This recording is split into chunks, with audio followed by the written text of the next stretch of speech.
Hey guys, this is Cam for 15 back at it with another video for you guys, and I'm back with another World's End Harem episode review for you guys. And we are back with episode 9. I know I'm getting this review out later than usual, but the reason why was I actually went to go see the Batman earlier, and that was a good movie and all. But yeah, that was the thing there. So what can I say? This episode, we dive more into what potentially could be going on. Seems like Erisa is a word that I'm probably not going to say on my channel because I feel like you shouldn't say that word, but on YouTube Airways, but the T word, if you know what I mean, is if you watch the episode, and stuff like that. We continue on Doi's whole storyline we see in this story, because we do cut over to Doi.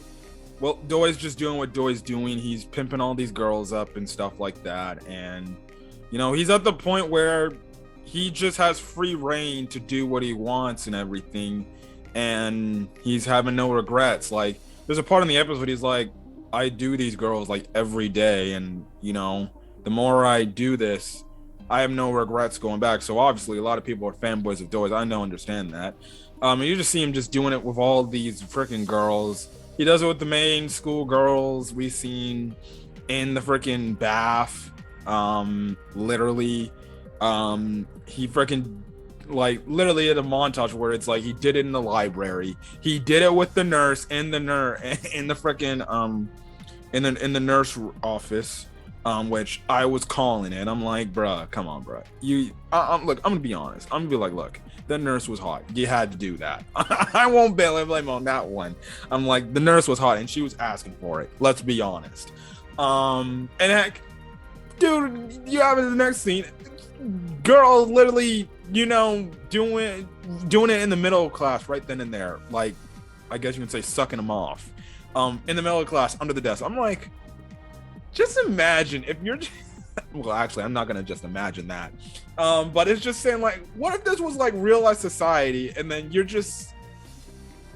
that's just happening in class, and you're just like, okay, yeah, I'm finding it extremely hard how those girls were not distracted, and then this guy literally has like most of the girls lined up in a line, and he's just going one at a time with them. I'll say this, dude has amazing stamina. Because typically I would say a guy wouldn't go that long unless they actually like practice their stamina, but guy had stamina. He did like freaking, it's like five or six of them. I think it was like 6 or 7 girls, and he just one-on-one went in succession with them. And I'm like, bro, you have amazing stamina. And like I said, Doi, he's essentially saying, like, all those regrets are going away. I have no regrets anymore and stuff like that. So yeah. Again, my favorite girl of the school girls is probably the blonde haired chick with the pink bow. That's my favorite one out of the bunch, to be honest. So yeah. But anyways, he ends up looking at the one girl who's bullied with the dog chain around her neck. He gives her a blanket, at least being sympathetic and everything, and I'm like, oh, is this gonna be the part where she starts to like realize, oh, he's actually, I hate his guts, but he's being kind to me, and I'm like, are we gonna get a scene between those two with her doing it? But no, things get interrupted, and yeah, but we'll get to that in a bit. In terms of the main storyline that's centered around Reito, we kind of start this one episode off. We start the episode off with this black lady, who I think the name's supposed to be Mansfield or something like that. And essentially, she's going over to Japan to investigate what's going on. Now, the main headquarters people in Japan are like, they're the world people from America are catching on to our whole thing, or our whole thing that we're doing and everything and stuff like that. So, we can't let them find out what's going on and everything. So yeah, now Reito's group is obviously going to the one area where they're trying to look for the doctor's girl's friends and everything. And I found the scene funny again. Sui The little lolly girl who's the bodyguard, her being scared of dang near everything was hilarious. The nurse, Reito's, one of the girl who's the nurse in Reito's group, essentially is egging, Reito on about him being a virgin and he should just take his shot at the other purple hair girl. I forget. There's too many dang girls in this name, or in this anime. There's too many girls. She's like, you should just shoot your shot. Might as well, and stuff like that. But obviously, we know our dude is loyal to Erisa. They're climbing through the vent and everything. They're seeing what this thing's going on and everything. They crash the vent, and it's that one girl with the purple hairdo we saw essentially aligned with the UW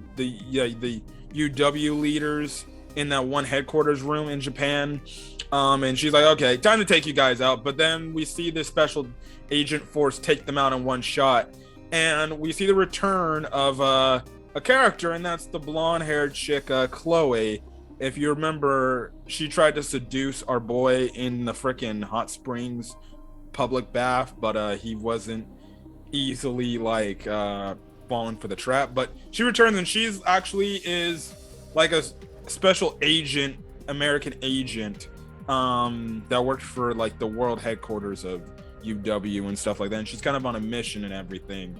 So yeah, we essentially find the background about the whole MK virus being started, but even though that there are people, that even though it was obviously created, there's obviously, the thing is, because of it, there's obviously T-word groups going around just destroying things and stuff like that.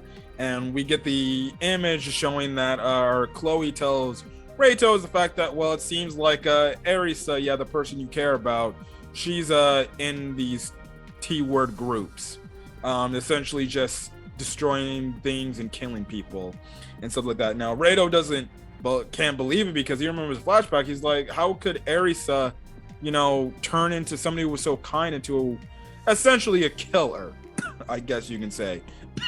Excuse me. But in the meantime, how his storyline and Doi's storyline seemingly probably connected now, because all these explosions start happening at the school, and they're like, oh, that's definitely the T-word group. And one of the girls, we also see one of the girls Doi was trying to hook up with, I think works alongside Erisa too. So that could be the reasoning behind that. Also too, I forgot to mention, we saw Hoshino again, the pink-haired chick from last week. Doi, I guess you can say, forcibly made her do it in front of these girls on top of the school building. Let's just say his caretaker was like, you're gonna do him again and you're going to enjoy it and stuff like that. I'm like, even though she doesn't want to and it's against her will, which goes to show you that the UW people are kind of messed up and forcing some girls that probably don't want to do this stuff to doing it. And then two, we also find out when the one black lady actually gets into headquarters to find out what's going on, essentially she arrests 3 of the 4 women in the one room. The one young girl with the kind of weird, I guess you can say, hair, we find out she was a spy the entire time and feeding the information to the main leaders to tell them, okay, this is what the people over here in Japan are doing and stuff like that. So yeah, but like I said, the episode ends up with explosions happening at school, and they're flying over there because the one character in Reito's group's like, my sister's over there, we got to go over there and save her. So yes, it's gonna be very interesting to see what's gonna happen next. I'll be very shocked if a character dies next week, because with all these explosions and stuff like that, and they're blowing up the school. This explosion is blowing up the school. But yeah, and also yeah. And again, Erisa's cohort friend, she actually did call him and everything, because we saw Doi forcibly like kiss her and everything, and she's literally gargling this out. Like, so it seems like these T-word groups of girls, they don't like doing this type of stuff, like mating, I guess you can say. But yeah. But anyways, I thought the episode was a solid episode. Can't wait to see what happens next. And yeah. But anyways, guys, if you guys like this video, leave a like. Put in the comment section your thoughts on this week's episode of World's End Harem, as well as hit the subscribe button if you want to get more World's End Harem content. But other than that, guys, I'm gonna get out of here. Hopefully, you guys have a great rest of your day or night, or checking out this video. Until then, guys, I'll catch you guys on the next video. Peace.